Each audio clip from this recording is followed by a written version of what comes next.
A mental health disorder may be a part of who we are, but it is never all that we are.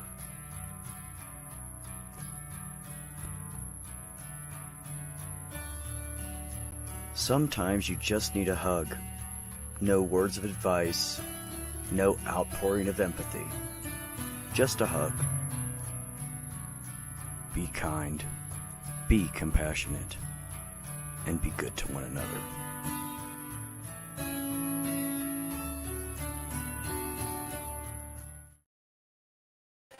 Hey everybody, it's Mama Deb. Long time no see. Unfortunately, I have been sick, and then the holidays happened, then I got sick, and then I got sick again, and it's a long story.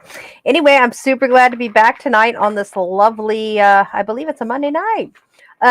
So just for the record, I am going to have cough drops in my mouth most of the podcast tonight because I can't stop the coughing, and I'm sure you'd rather put up with me having a cough drop in my mouth than me coughing all over you, because it's quite a yucky looking cough or sounding cough. So what are we going to talk about tonight? Well, what we're going to talk about is narcissism. Narcissism is absolutely one of the worst types of abuse a person can endure, because it does not allow you to focus and find that they're at fault. The way that they manipulate and abuse you makes you believe that you're at fault for everything wrong in the relationship. So it is very hard.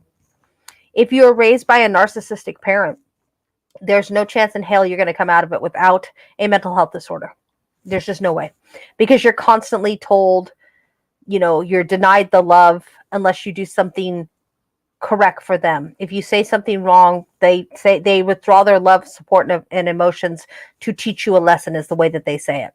So, those of us who have been in relationships with narcissists, and I'm not saying feel bad for them, because I will not feel bad for the person I was involved with that was a narcissist, because they were aware of what they were doing. They just didn't care to change. And I think that's the key thing. If you don't care to change, then don't come to me and talk to me about, oh, how could this person leave? How could everything happen? So that's something that we're going to talk about tonight. So, but on the first thing, let's talk about what exactly is a narcissist. A narcissist is a person who has boy, let's untie my tongue. Try it again. A incredibly exaggerated sense of self. They feel like they are so important. They are, for lack of another term, they are God's gift to whoever they are with and whoever is in their family. They have an inflated sense of self-worth. They have an excessive need for admiration from anyone on the outside of their immediate circle. Here's the problem with narcissists. They want the world to see them for this great, wonderful, loving, caring partner or father or whatever the case may be. But honestly, the what goes on the inside of these relationships is absolutely abusive. They are very good at making other people look like they are the problem, when in actuality it is them that is the problem. So the things that you're going to see in a narcissist, again, we just talked about it, they have a grandiose sense of self-importance. They exploit other people to make themselves look good. And for them, it can be almost like a stone cold setup. They will,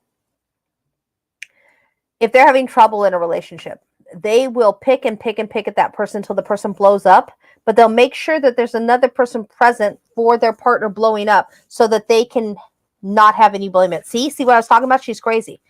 What the people don't see is what happened beforehand. And it makes it so difficult when for people who are in long-term relationships with narcissists, because you start believing their BS, because they are truly emotionally abusing you. They have a sense of entitlement, like the world owes them something, like you owe them something, just because they are who they are. They completely lack any empathy for any other person. Why should I? Oh, you're crying? the only thing they're going to say, I'm sorry that you're crying. I'm sorry you feel bad. Their response would be more like, oh, you're crying again. You're so weak. You're just so weak. You need to just step it up and buckle it up and you'll be fine. What are you doing? You're making me look bad because you're in there crying. That's a kind of a typical thing that you might hear out of them. They also, part of this is just part of the being a narcissist, or having, if you are so bad that you have a narcissistic personality disorder, you will often think that the things that you do are so important that the world cannot live without it. Or that you'll start fantasizing that some famous person is in love with you, and they're really not. They don't even know you exist, but they will honestly start weaving these fantasies for themselves for as a way for them to get that admiration that they need, and they have to have it to be able to function. There's no way for them to do it without having that admiration or the lift up from other people, no matter what the cost is to those other people. Hold on one second. Sorry. So I think that, like I said earlier, So there's three types of narcissism. The first one is a classic narcissist. Okay, they believe that they deserve special treatment, that they will they will actually prepare people, like groom them for so that they will learn to treat them in a fashion that makes them look good, and they will use other people to get whatever they want. So it does not matter if you have the flu and you're sick as heck. They're going to make you get up, get ready, do whatever you want to do, make the dinner, the classic, whatever the heck it is for this party they have to go. But then in the end, they will tell you, well, stay home because you just look too sick. You'd embarrass me anyway. Then they go to the party and say, hey, sorry, my wife was sick, but she made this great thing for you, and da-da-da-da-da. So he gets props for having a good wife, or what a great wife, because that boosts him up because he chose her or she chose her. So you see that it doesn't matter to them what they have to do, as long as they come out of it, the situation smelling like roses. Now, the seductive narcissist. These guys... These guys are tricky. So what they do is they come into you. The seductive narcissist comes in and starts complimenting you, making you feel like you're special, makes you feel like they will do anything in the world for you. They'll, but in all actuality, what they're doing is they're showing you or teaching you how to treat them. Because eventually, if you do not get on board, they will ghost you. They will walk out and say, I'm done, and that'll be the end of it, and they'll move on to their next victim. But if you do get on board and you're like, oh, okay, he's communicating. This is the key with seductive ones. They will communicate their needs by showing you how they want to be treated. When in actuality, it's not communicating, it's grooming. They're grooming you to be this way, to take the kind of abuse that you're going to do, because you eventually come to believe that you deserve the abuse, you deserve to be put down, and they are far more important, far more sane, far better than you are, and you're lucky to have them. So that's what makes seductive narcissists pretty dangerous. Now, the ones, I think, in my opinion, the most dangerous narcissists are the vulnerable narcissists. And don't let the name fool you, because they are in no way, shape, or form vulnerable. This is actually a behavior that they practice. They know what they're doing. And what they do is they get your attention by playing the "oh, poor pitiful me" card. They will say, I was in this horrible relationship and I was treated so badly, and I just want to recover, and I just want a good relationship to help me heal. The chances are either it was just a regular relationship, or they actually didn't even have one. They made it up so that they could get sympathy from you, because then you start to say, hey, I'm so protective of this person. I'm going to do all kinds of wonderful things for this person because they need their self-esteem boosted, which was what a normal person will do. Anybody who has, who is a truly loves someone or really cares about someone will say, hey, you know what? I want to do nice things because, their self-esteem needs to be boosted after this horrible relationship that they supposedly have. Then they flip the switch and they start to get really manipulative. Okay, really manipulative. For example, and this is a very menial, very small example, but it happens. It's one of the best ones I've ever heard. You wake them up. Normally you wake them up and you're so sweet and nice and, come on, honey, it's time to wake up. Oh, okay, da da da da da. Well, then they start pushing it back. Oh, 5 more minutes. And you come back 5 minutes later. Well, you're not going to do the whole sweet and nice thing again because you only get it once, in my opinion. Then they get mad. Well, why did you wake me up late? And this continues in a pattern. Either you wake them up too late or you wake them up too early or not waking them up correctly until they will now flip it to, oh, I'm late and I can't do anything and you didn't wake me up on time. It's all your fault. So then they fall into the it's all your fault category where everything becomes their fault. They got up late, but it's your fault because you didn't wake them up. Okay. They didn't get to eat dinner and they're starving now and they're all poor pitiful me to the people they work with because my wife or my husband didn't make me lunch because they woke me up late. I didn't get a chance to eat. So you see how they go from, I'm going to snag you in with pretending I'm vulnerable and I was abused to now I'm going to become the abuser. And that's why I feel that this is the scariest form of narcissism. Okay, so the last type is your covert narcissist. And these little stinkers, yeah. So what they do is they do a lot of guilt tripping. They will emotionally manipulate you from the get-go, but it won't ever sound like emotional manipulation. It'll sound a lot like the guilt tripping if you recognize it. Oh, I have so much to do. I got to get the house cleaned up, whatever. And you're like, oh, here, let me help you out. Oh, that'd be great. Could you vacuum? Yeah, just give me a few minutes. I need to do something first, then I'll vacuum. They'll wait about 5 minutes and they'll be guilt tripping you. I thought you said you were going to help me with the vacuuming. Oh, just never mind. I'll go ahead and do it myself. So then you go in, you end up going, no, I'll do it for you. I said I would do it for you. And they start turning that and it becomes a habit. So now they're going to emotionally manipulate you to do things that they want done on their time schedule in their way, not yours. Okay. When they do get out of hand, and they will get out of hand, they will start to expect too much or be too mean. They will shower you with gifts. They will shower you with love. They will tell you, oh, I'll change. They might even go so far as to go to counseling for a little bit. And then when you start to say, okay, they must be changing. They're doing wonderful. Let's hang in here for this relationship. Then you drop your guard and they start back with the whole, right from the beginning again, guilt tripping, emotional manipulation, and draw you even deeper into this. Because by the time you figure out, second, third time around, you're like, how can I trust myself with any type of relationship if I can't even figure this one out? And I keep falling for the same stuff over and over again.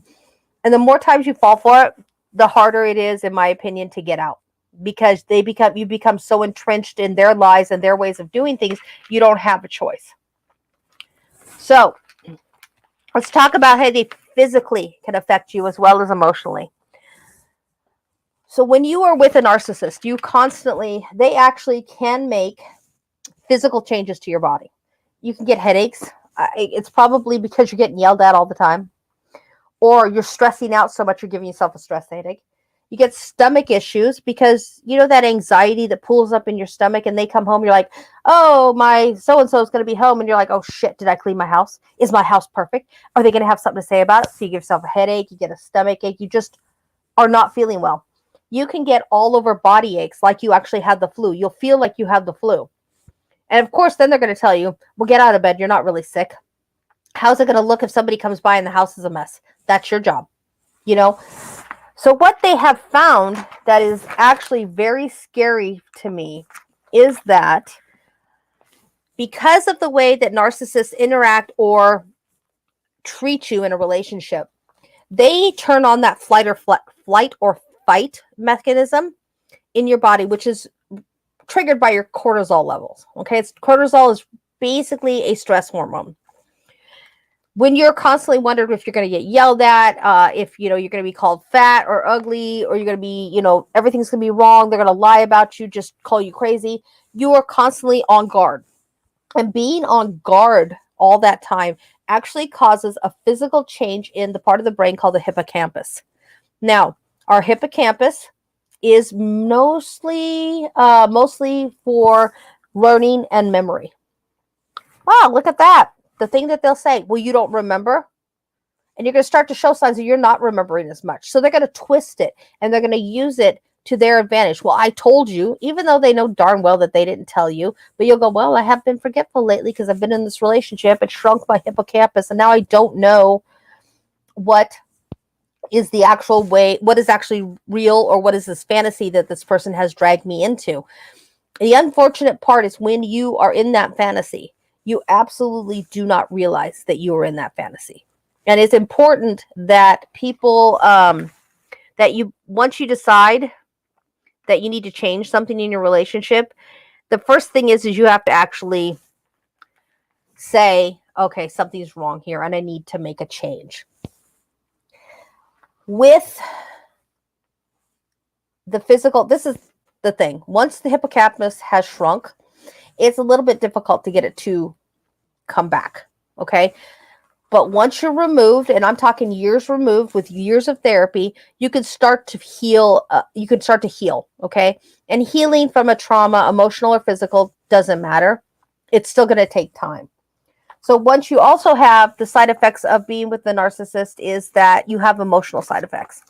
So you will blame yourself for everything. It's one of my worst habits. It drives my friends crazy. I'm sorry. I walk into the room. Oh, I'm sorry.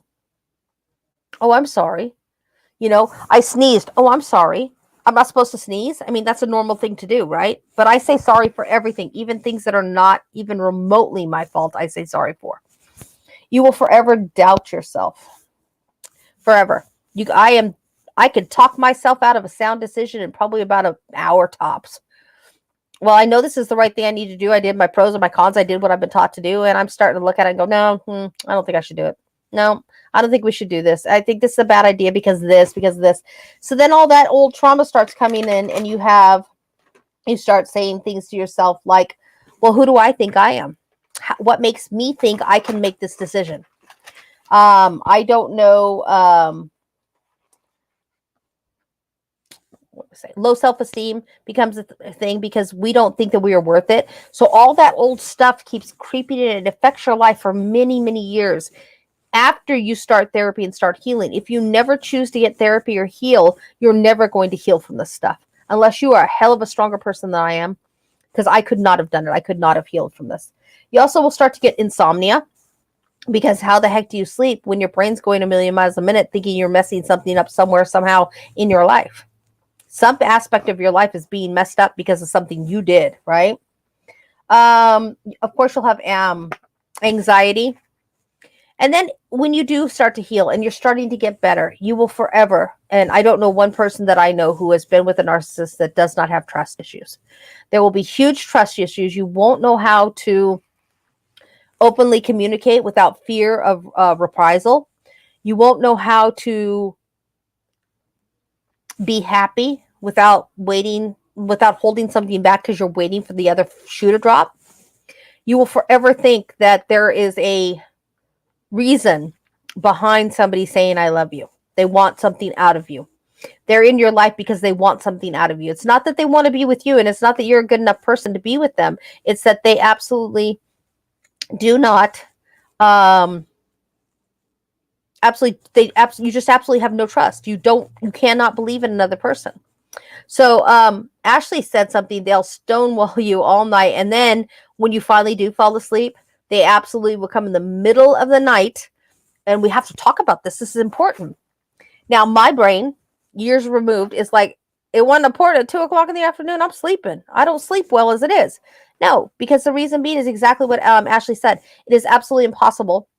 Not impossible, but it's the way that they control you. The next day, you're exhausted. You have to deal with all this crap. You're never going to get a good night's sleep now. And you absolutely will, you absolutely won't go to sleep that night. The next day, you're going to be exhausted. We all know what happens when you're exhausted. You're not at peak performance. You don't do as well as you would if you'd gotten a good night's sleep. Well, look at that. That'll be the time that he invites his coworkers over for dinner the next night and expect you to serve a 7-course meal, or she will expect you to serve a 7-course meal and be the perfect little hostess. But you can't because you're exhausted. So then what happens? He now has an excuse to blame the failings of the relationship on you, not on the person who's the narcissist. And I think that's why I feel that these are absolutely so scary, because they ruin your life, not just mentally and emotionally. There are physical changes from this. And it is a natural progression of the abuse for them to become physically abusive. And know this, they will never, ever, ever leave a mark on you that can't be explained by some other form of and not the typical I fell down the stairs. I'm talking things like, okay, how about when they punish you, they pinch you. Or when they're mad at you, they'll pinch you, and then, or they'll pull your hair. Or if they're really extreme, they'll hit you with the phone book because it disperses the trauma and it doesn't leave a pinpoint bruise.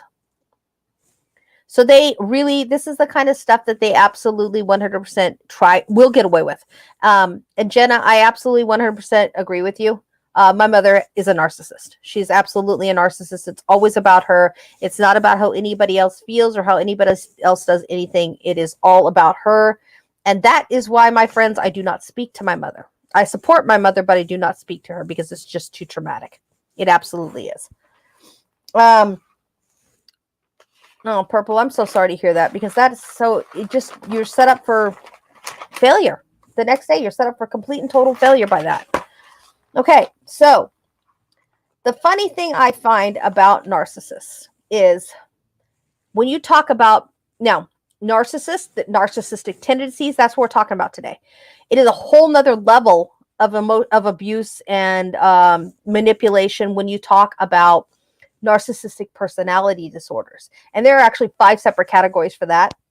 We're not going to go into that tonight because I wanted to talk more about like just the tendencies and how to manage that kind of stuff. I will do a separate episode on the actual personality disorders, narcissistic personality disorders, because they will blow your mind how evil and nasty these people are.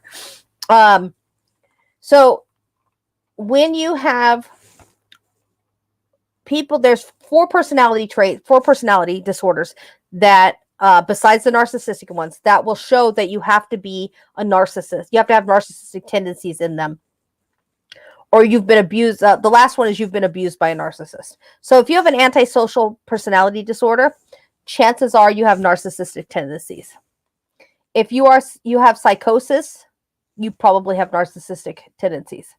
If you have a sociopath personality disorder, you have narcissistic tendencies. Those are all not real good ones. Not real good ones to have, right? The other one is the histrionic personality. And what that one is people tend to make up. I have tendencies towards this in my personality. When I was being abused, I would tell everybody these stories about how wonderful my life was and how great it was. When all behind the scenes, I was being emotionally abused and physically abused. And it is so hard to finally realize that I was strong enough to get out of those tendencies, all because I had a narcissistic mother and I had a narcissistic first husband. I would venture to say that my first husband was antisocial, Purple. Antisocial personality disorder. We're talking extreme, so it's a personality disorder. We're not talking antisocial tendencies, okay? Because that's different. But it's definitely my first husband. I would say he probably had a narcissistic personality disorder because it was so much about them, so much about him. Ashley, let's see. Oh, yeah, exactly. I don't tell my children not to have a relationship with their grandma, but they're grown now. So if they choose to, that's their business. But before they do, I ask them to please come and hear my side of the story before you just listen to all the stuff she's going to tell me about how horrible I am and what a wonderful mother she was and all the wonderful things she did for me and how ungrateful I am that I don't talk to her. And most of the time, my youngest one has chosen not to have anything to do with his grandmother. My middle one is like, yeah, I'll say hi once in a while. My daughter does have a relationship with her because she had a completely different relationship than I had. My daughter is what we call one of the golden children. She could poop gold as far as my grandma's concerned. So as my mom is concerned. My mom thinks that my daughter is the end all be all, greatest thing ever to happen to the human race. And I mean, for one, she didn't talk to me for, I think, 6 weeks because I called her lazy. One time I called my daughter lazy, and she is lazy, and she'll tell you she's lazy, but not according to my mom. It's because she does so much for her community and she's such a great person. Of course she needs some downtime. I didn't say being lazy was a horrible thing. She's just lazy, you know?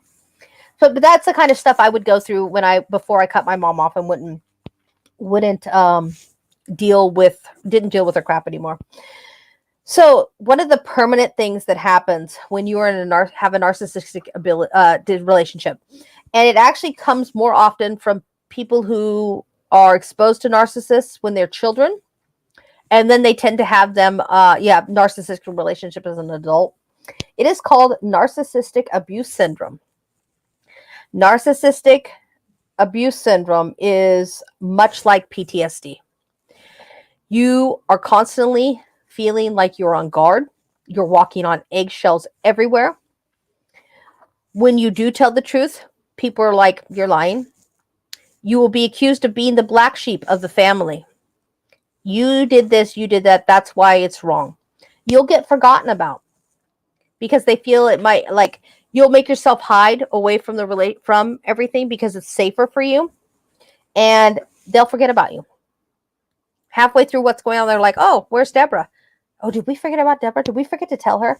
Because it was safer for me to hide. Now, I tell them good freaking luck trying to forget about me because I am loud, boisterous, and out there now because I still have my days. But obviously, I come on a podcast and talk about the kind of things that are going on and what happens in people's lives when this kind of abuse happens. And yeah, good luck on them ever ignoring me ever again. It just won't ever happen. I won't allow it.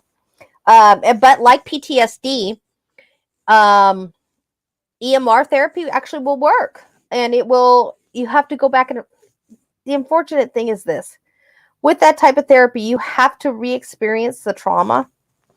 And, I wasn't able to do that for a long, long time. I really wasn't. I have only tried a couple of sessions, and it was hard. Like, it knocked me on my butt for days having to live through that stuff. And then, you find out stuff that you forgot. And then afterwards, I was like, I was better off forgetting that. I don't ever want to have that happen in my life. I don't ever want to remember that again. I want nothing to do with that memory. So it's hard to re-experience it and heal from it when you didn't even know it was there. Ashley, I'm with you. I'm also the family scapegoat because my first husband made it his mission in life to make sure everybody knew that I was the crazy one. I was the failure. I was the bitter, jealous one, when in actuality I wasn't. And it wasn't until I finally came out and started talking to people about what was going on that his family realized how horrible he was to me.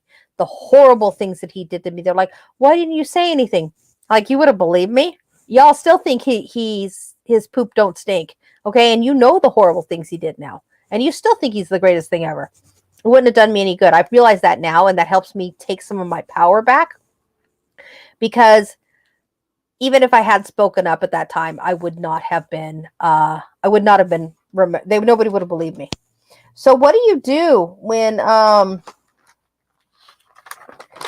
I don't know why anybody would, but I did. So we're going to go over this. So what do you do if you want to stay in this relationship? You realize it's a narcissist, but you want to stay. Now, I am not saying, yes, that's absolutely right, Ashley. It's pointless. I'm not saying I advocate for you leaving or staying in a relationship. That is not my business.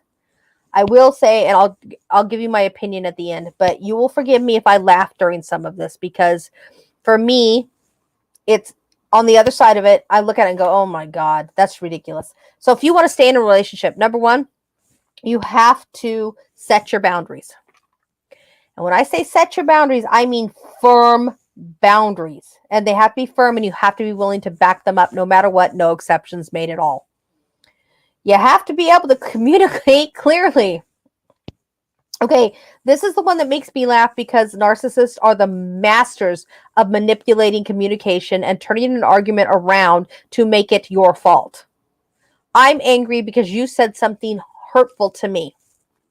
Well, I'm sorry you're hurt. I'm glad you're sorry that I'm hurt, but are you sorry for what you said? I didn't say anything wrong. So you see how they can manipulate that communication? So even if you communicate clearly, they're going to, yes, deflection. Absolutely. Best point here.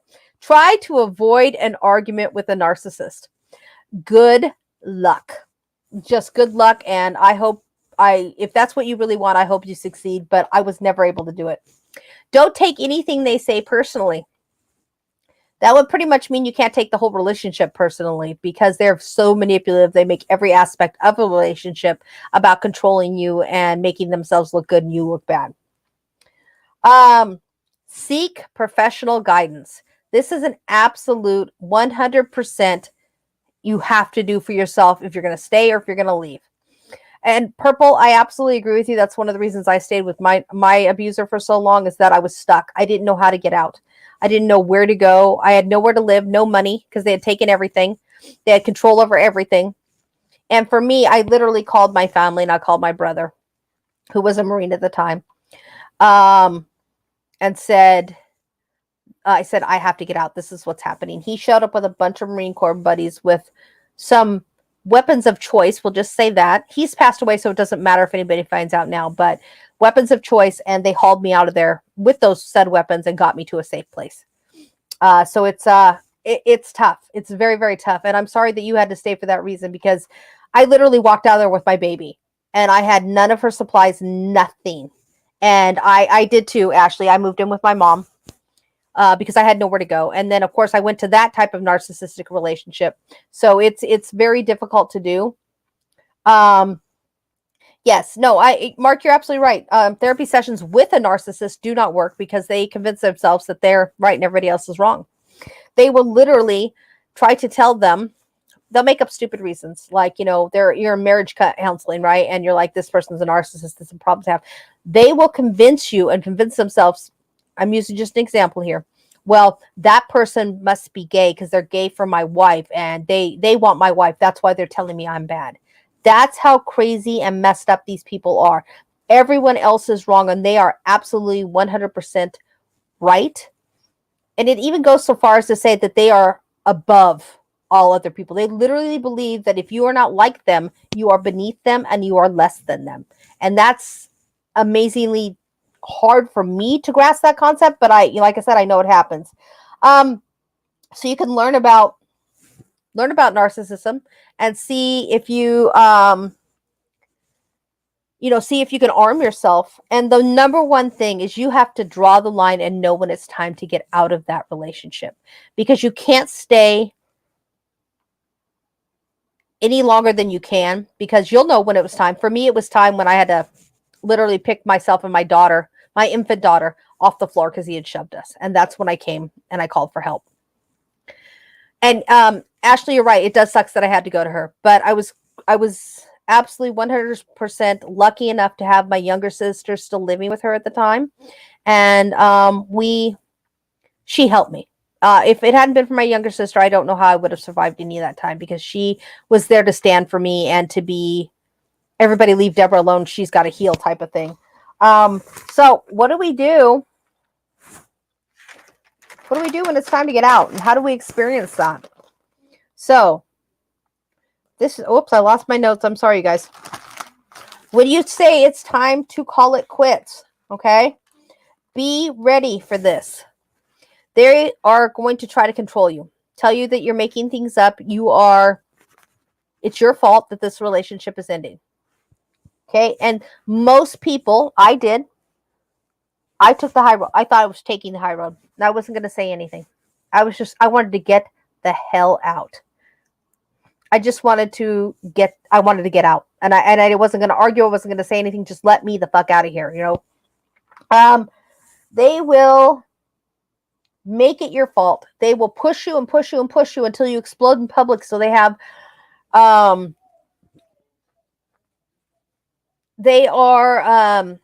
there's public out in public and you have this blow up and they're like, see, she's crazy. She doesn't deserve that kid. She doesn't want anything. She shouldn't have that kid. And that's what happened to me. He tried to take my child away from me. They will try to make you jealous once you've walked out. They'll show up with other people, giving them gifts and stuff and that. It's always to try to get you to come back to them. They will stalk and spy on you. And let me tell you, that is so scary, you guys. That happened to me. I would walk out from work and he'd be there. He'd harass me all the way to the car. And I'd have to get in the car and like lock the doors. And it was so bad. You know, I just let me go. He would stand in front of my car until he was ready to let me go because I couldn't get out of my parking space. That's like I had to seriously have security guards walk me to my car to make sure that I made it safe. They will fake crises. Oh, my dad just died. You have to come back to me. You have to help me. They want to see the child. Da da da da da da. Right? Fake crisis. With me, he knew I was going to visit my family for a month. I went to Montana. Okay.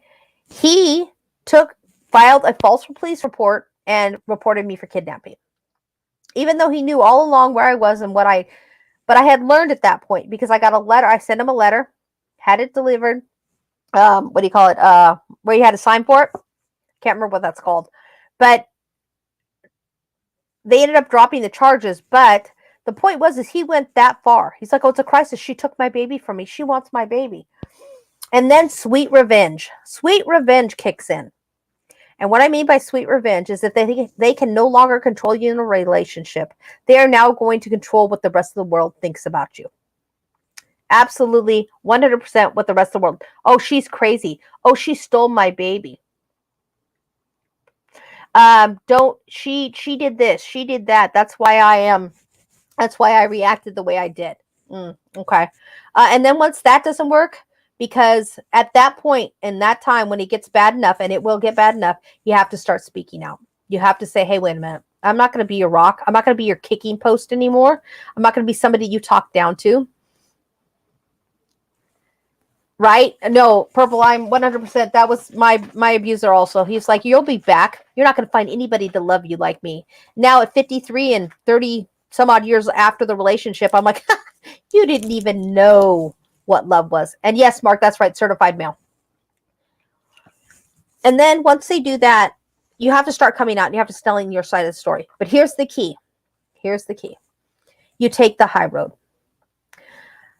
This is the high road is this. You give your side. Well, he said this. Well, I can tell you what I experienced. This is my experience. You never talk down about him in public, especially not in front of your children. You absolutely you're being smeared left, right, backwards, and forward. Everything bad that they can say about you, they will say about you. But you take the high road. Well, he said this. What's your side of it? My side of it is this. This is what happened. This is what's said. And this is how you guys know how he reacted to it. This is what I'm doing. So who do you think is telling the truth? You know, and eventually people were like, oh, fuck, she's right. She's telling the truth. This guy is fucking weird, right? He's psycho. He's doing all these horrible things to her, but yet she's still standing there going, I don't want to engage in the smear campaign because I have a child to think of. My child comes first. Above all things, my child comes first. And that's not something that a narcissist can do. They can say it, but they can't. They can walk the walk. They can talk the talk, but they cannot walk the walk. They can say my child means everything to me, but they sure as hell cannot give up the opportunity to smear that child's mother, or they'll go without emotional support from their parent as long as the world thinks they are a great parent. They will absolutely just tear you up. And then once they do the smear campaign, they then say they've changed and they'll go away for a while. And you absolutely 100% need to cut all contact unless you have children, and then you might not have a choice. I personally took out a restraining order and I cut all contact with him. Absolutely every piece of contact. I had nothing to do with him for years. And what they will do next, and in my case, they did not do this because I had the restraining order, is they try to wiggle their way back in. They try to. I'm sorry, I'm reading Shane's comment. Oh, I'm so glad, Shane. Thank you for telling me that. They will wiggle their way back in. And with this, they will say, especially if you have a child, I have to know about the child. What's going on with the child? Why are you keeping my child from me? Okay. Keeping your child from you and you not knowing about your child are two totally different things. Because as the other parent, okay, it is not my job to keep you informed about school events. It is not my job to keep you informed about parent-teacher conferences. It is not my job to tell the child what I actually think of you. That is not my job. And the reason being on that one is because if you tell a child, your dad is this, your dad did these things to me, or your mom, you're just basically insulting half of that child. I will never do that to my children. They figured it all out on their own. Okay. It is not for me to destroy a relationship that is just being built. And that makes you again, you have to take the higher road, and it sucks and it hurts when they're younger. It really does. But now as an adult, I have 3 adult children who are all in my life. They are all my friends, and they all know who to come to when they're in trouble. Not one of them goes to their biological fathers. Not one of them. They come to their stepdad and me because we've always chosen to take that high road and to let them know that they're okay who they are. Just because you're half of that person, you were made up of their genes, doesn't mean you are that person. So then the thing that they will do also is why they'll keep saying, well, why wasn't I told? Why wasn't I told? And they'll bring it to you. They won't bring it to anybody else. It'll be to you. Or they'll tell the public and they'll continue their smear campaign with you. She never tells me about this. She never tells me about that. It is not your job anymore. They need to get involved in their children's life. And you know what? They're narcissists. They won't. They'll always have something else to do, something that is more important. They will start that with the whole gaslighting thing. Well, if you wanted our child to be happy and healthy, you would keep me informed. No. If you wanted our child to be happy and healthy, you'd keep yourself informed. And it's so hard. This is the hardest part of being a parent with a narcissistic partner or a narcissistic co-parent, is that they put everything on you. Everything is your fault. They will lie to your children. They will tell the children, the reason you don't see me is because your mom does this. Well, your mom wouldn't let me do that. You know what? You're right. You're right. You called me up on Friday night and said, have the kids at the airport by Friday evening. And I'm like, no, it's not even your weekend. Why would I do that? Well, I got tickets suddenly. Sorry. My children are crying because they can't go see their dad. But I'm like, dude, no. I can't even get to the airport in the amount of time that because I lived an hour and a half away from the airport and he called me 45 minutes before the flight. I couldn't even get him there. But I was the bad parent, and I was the mean one because I wouldn't let the kids see their dad. And that's how he treated it. And he did this for years. I mean, 4 years he did this. And he would continue to tell them, well, your mom this, your mom that. Well, finally, when they were teenagers, they realized, they're like, Dad, this is not floating. This is not sounding right. Mom does everything. Just because she doesn't tell you about what's going on at school, that's you can do it yourself, right? In high school, it's not my job. Your son calls you and tells you, hey, I'm in a speech and debate tournament. And he gives you all of the information and you don't bother showing up. How is that my fault? But somehow it was my fault. Because that's just the way narcissists twist it. And then the thing that is awful is they start to twist it on your children. They'll say, hey, I did this. Well, here's the information. They don't show up. Why didn't you show up? Well, you didn't give me all the correct information. You didn't give me the information in time. They will start that narcissistic bullshit with the children. And they're continuing the cycle. And the thing is, when you have broken the cycle and you have moved on from the relationship, your role then is actually have to step in to be the protector of your children. You have to tell them, now, dad says some things, whatever. You can make excuses when they're little, because again, I'm not going to tell them what a bad guy their dad is. Sometimes dad forgets things, whatever. But that's not the main thing. The thing is to prevent them from having the repercussions, or having the repercussions, and having the abuse that you suffered. You want to protect your children from that. It's not to make life easier for him or your abuser. It's absolutely not about that. It's just about making your life better for your kids. Oh, hey, Terry Ann, long time no see. Man, I think Terry Ann's known me for over 20 plus years. Yeah, it is a long time, isn't it, Terry Ann? It's a long time to heal. And I still have some of the side effects of being in those kind of relationships. Then they will threaten you, of course. Threaten to move out. Oh, I'm going to kick you out. You have nowhere to go. You're never going to find anybody to love you. Okay. At the time, it is a very real threat. It is a very real fear, because you're like, well, where the hell am I going to go? What am I going to do? I have no money. They control every ounce of my money. They control everything I do. They've now pushed all my friends and family away. So where the hell do I go? It is very real. And that's why it takes people so long to get out, if they can get out. There are certain cultures where it doesn't matter if you're being emotionally abused or you're with a narcissist. It is better to stay in a relationship that is abusive like that than it is to have change or the unknown. The unknown is their biggest fear. Oh, yeah, Purple, that sucks. You spent 12 years taking care of children that aren't biologically yours, so there's really nothing that you can do. And I have a family member, unfortunately, that is in a situation like that right now. She has 6 children, one of which is biologically hers. But her narcissistic partner left and did not take any of the children with her. She has them all. And she continues to raise them and continues to take care of them. And this has been going on for months now. And by the way, hey, Miranda, love you, sis. You have to... She's finally realized that it's time to stand up. She's telling her side of the story, and she's doing her thing, and she's getting better, and she's starting to heal.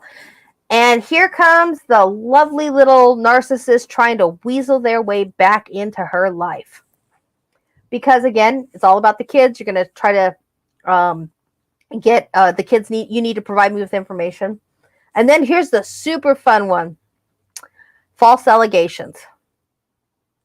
Oh, yeah, right? Ashley, I got that too, because I was also a stay-at-home mom for a while. And that's one of the things, actually, Ashley, why I was never willing to do it again, because I was so terrified. As it is now, I should be on disability. I should not be working. My husband's aware that I should not be working, but I can't. I work 4 hours a day because I have to have some money and feel like I have something in myself, something to hold on to. I have a separate bank account where I put my money, and he knows it. He knows where it's at, but he never touches it, because that's your safety fund. That's what you have to feel safe. And it is the literal truth. I have to have it to feel safe. I absolutely do.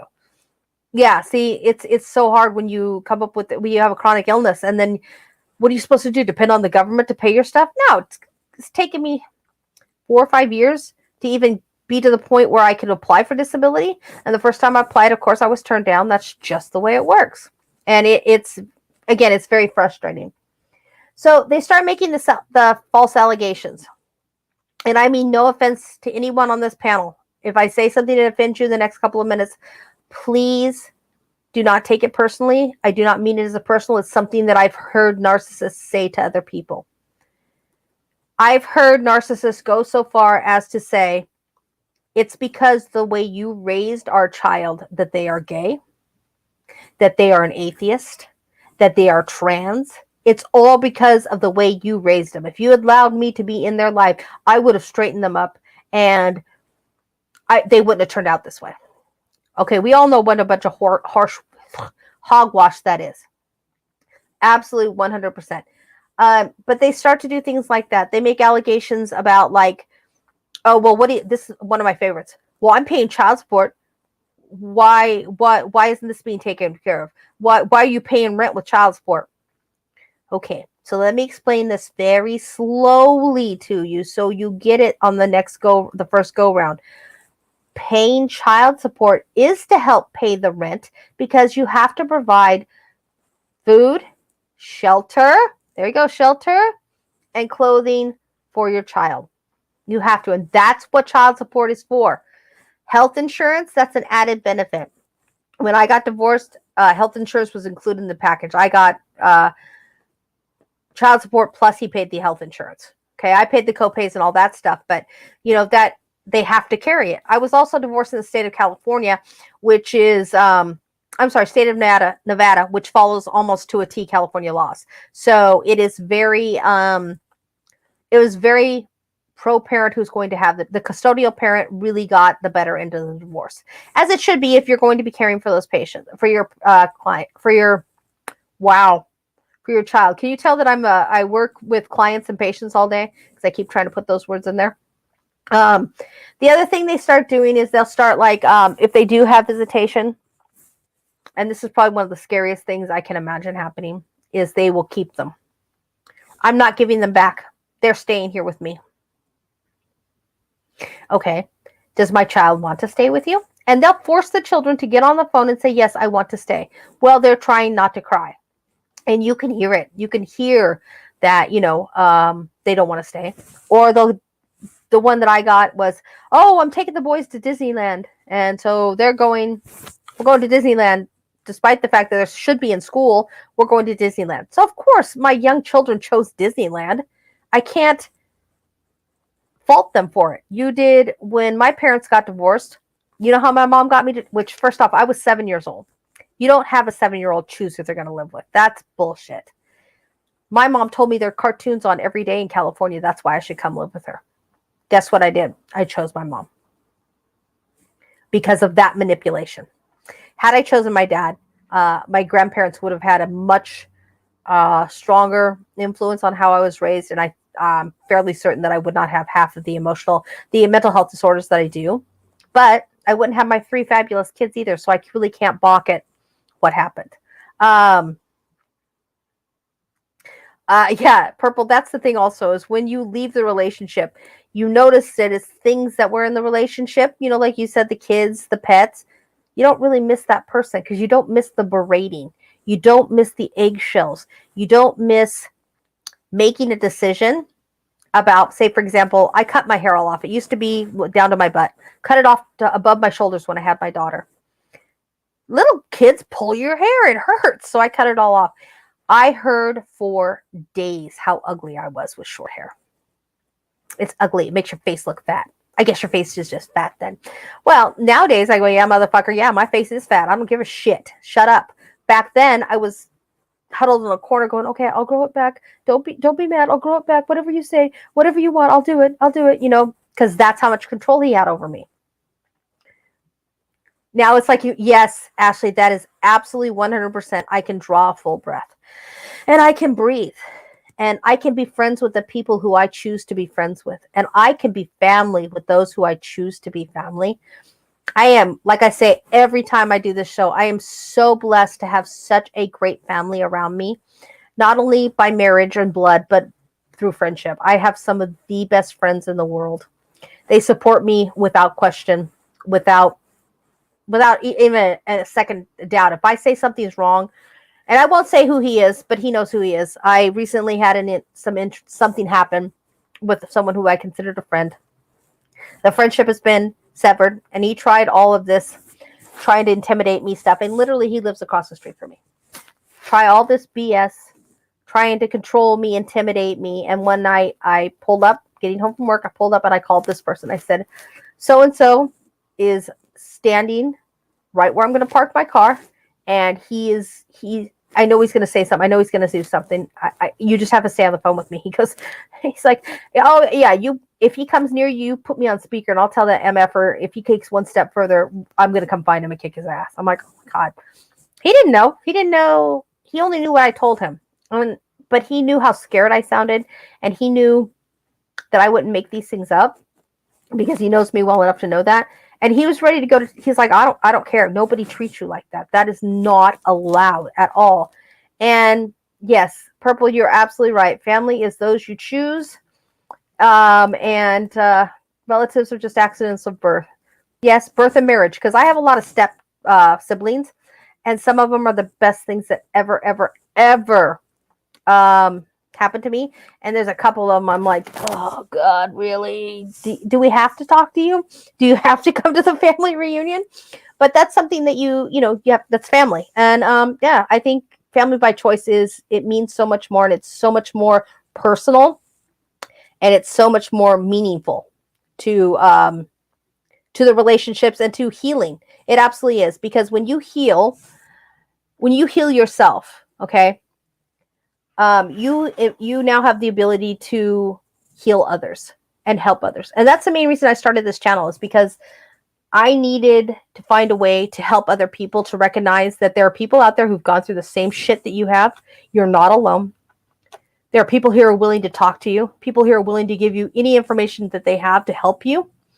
And that's what's important, is that we help each other, because that's the only way that we're ever going to end the stigma on mental health. And the only way we're going to get the word out there, so that the people who are abusing people and all of that they won't have the power, because we get the information out there to the young women, the young men who are going into these relationships, and this stuff is starting to happen. Maybe they're friends with one of you, and you're like, wait a minute, I heard about this. Let me tell you what I know, and maybe you should really rethink this. That's what's important. And Beck, you are not supposed to tell anybody. I didn't do it, y'all. I didn't do it for accolades. I did it because he's my best friend, and he has saved me many a times over just being who he is. So anyway, all right, y'all. So it's almost 8:00, and I am literally so fatigued because I worked today, and I just got back from just getting over bronchitis. So I'm pretty fatigued. So I think I'm going to call it a day. But I want you guys to know something. I'm so very glad that you all showed up tonight. I'm sorry I was away for so long. Like I said, holidays, I got sick, then I got sick again, and then I had some mental health stuff I had to work through. But I appreciate you showing up when I showed back up and coming out and supporting me in everything that I do. I could not ask for a better community than what I have here. And as always, I have to send out a big thank you to my producer, Beck, who somehow understands that, do the thingamabobber with the whatchamacallit. Somehow he interprets that to what I want him to do on the show. I have no idea how he does it, but I'm very, very grateful for him. And please, if you have any ideas about any shows, please drop me a line. You can send it to DebbieSue70@gmail.com. And I will be more than happy to research it and do whatever I can to help anybody else. You guys are so very welcome. And remember, always be kind to yourself, and you're beautiful and perfect just the way you are. Bye. A mental health disorder may be a part of who we are, but it is never all that we are.